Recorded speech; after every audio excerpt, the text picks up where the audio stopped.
ప్రతివారు ఏదో ఒకనాడు ఆడాలి మాయ జూదం.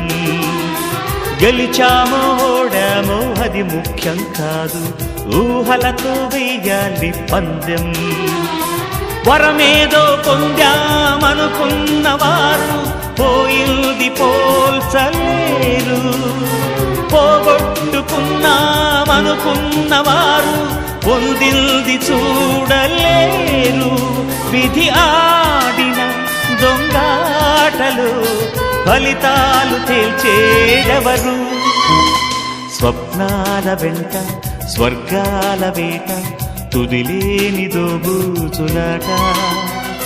ప్రతివారి కంట కొలువున్నదంట కోరేటి బంగారు కోట. ఏ దారి వెంట ఏ తీరముందు